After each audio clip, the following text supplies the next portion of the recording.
Camara Laye's The African Child is an autobiographical novel first published in 1953. The book offers a vivid and emotional portrayal of the author's childhood in the village of Kouroussa in French Guinea, now Guinea. Laye recounts his early years in a traditional Malinke, Mandingo, society, focusing on his family, community rituals, education, and eventual departure from home to pursue further studies. Early childhood and family life. The book begins with young Laye's description of his father, a skilled blacksmith and goldsmith, whose craft is revered in the community.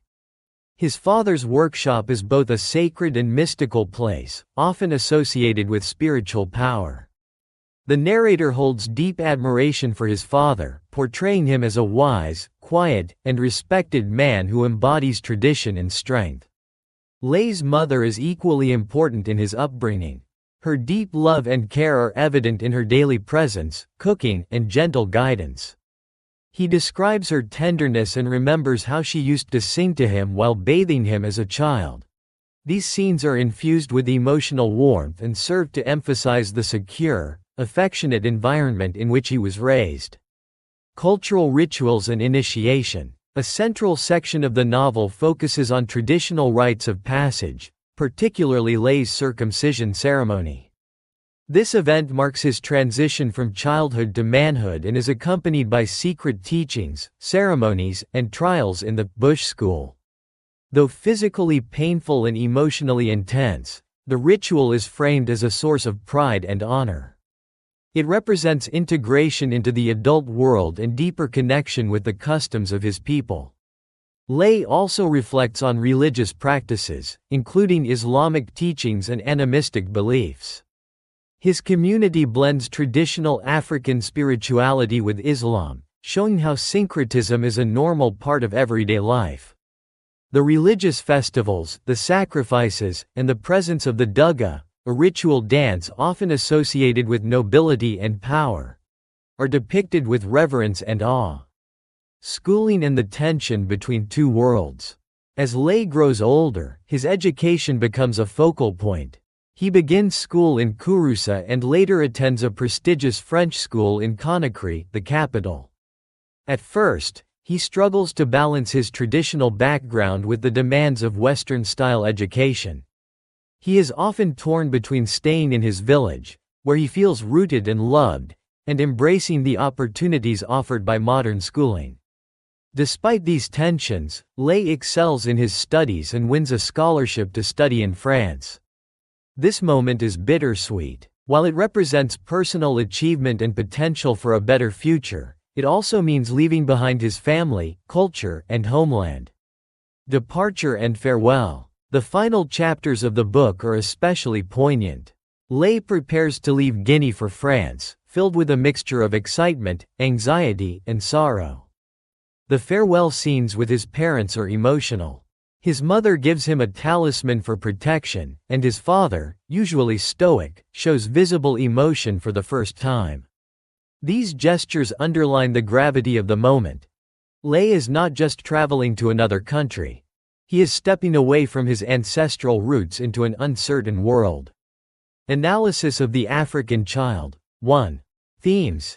A. Tradition versus modernity. One of the central tensions in the novel is the conflict between traditional African life and the influences of Western education and culture. Laye's village life is filled with rituals, spirituality, and a strong sense of community. But as he progresses through school, he is drawn toward modernity. The novel does not portray this as a simple choice but as a complex, painful transition. B. Identity and belonging.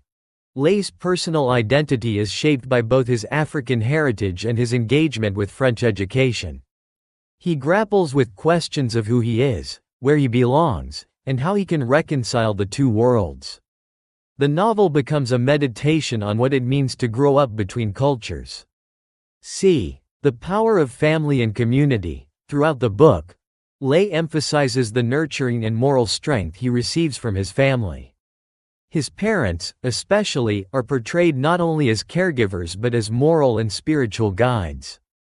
Community rituals, elders' wisdom, and the extended family's support highlight the deep social cohesion of traditional life. D. Loss and nostalgia. The tone of the novel is deeply nostalgic. Laye recounts his past with warmth and longing, aware that the world he grew up in may not survive in the modern era. The rituals, customs, and intimate family ties are treasures he fears might be eroded by colonial influence and modernization. 2. Symbolism. A. The Father's Forge. The forge is more than a workplace. It represents tradition, sacred knowledge, and continuity.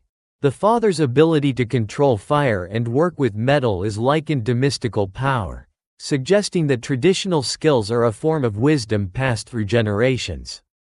B. The Duga Dance. Performed by the griots, praise singers, during important events, the Duga dance symbolizes dignity, pride, and cultural memory. When Laye hears the Duga, especially during his departure, it evokes a deep sense of identity and connection to his roots. C. The Talisman. Given to Laye by his mother, the talisman is a symbol of protection, love, and faith in ancestral power. It embodies the hope that no matter where Laye goes, he carries the strength of his people with him. 3. Style and language. Laye's prose is lyrical, poetic, and filled with sensory detail. His descriptions of village life, nature, and human emotions are vivid and immersive.